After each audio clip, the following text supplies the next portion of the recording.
Nuo 2026 metų sausio 1 dienos pradėjusi veikti Crypto Asset Reporting Framework sistema, iš esmės pakeičia tai, kiek daug informacijos apie kriptovaliutų naudotojus gauna mokesčių inspekcija. Jei anksčiau didžioji dalis kripto veiklos buvo sunkiai matoma, dabar ji tampa žymiai skaidresnė, ypač kai naudojamos centralizuotos platformos. Pagal Crypto Asset Reporting Framework taisykles, visi kriptovaliutų paslaugų teikėjai, tai yra biržos, brokeriai ir vadinamieji saugomi wallet, kai platforma valdo tavo kriptą, privalo rinkti išsamią informaciją apie savo vartotojus. Tai reiškia, kad platformos tampa panašios į bankus, nes jos turi ne tik vykdyti sandorius, bet ir identifikuoti klientus bei stebėti jų veiklą. Mokesčių inspekcija dabar gauna labai konkrečius duomenis apie asmenį. Tai apima vardą, pavardę, gimimo datą, adresą, gyvenamąją šalį ir mokesčių identifikacinį numerį. Jei tai įmonė, pateikiami ir įmonės registracijos duomenys. Kitaip tariant, anonimiškumas per platformas praktiškai išnyksta.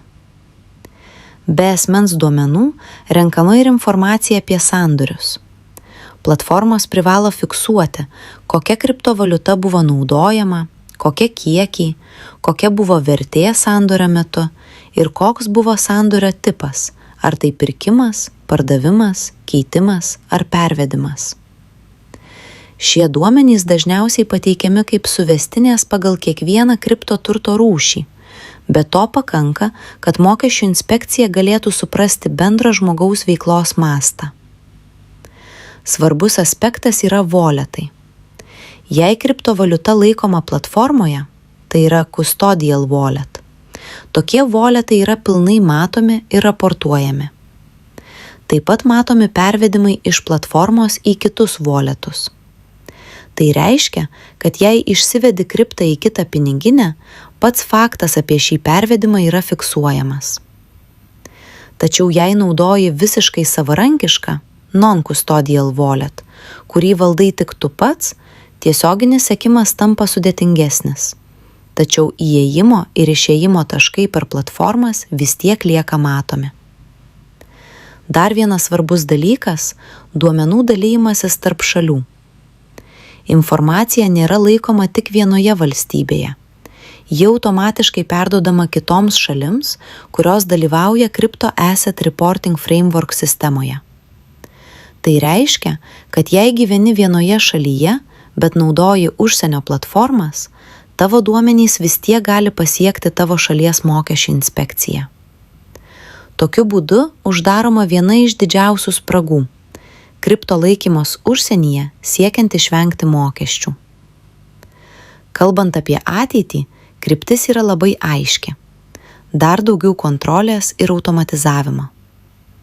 Tikėtina, kad duomenų mainai tarp šalių taps dar dažnesni ir detalesni, o renkamų duomenų apimtis didės.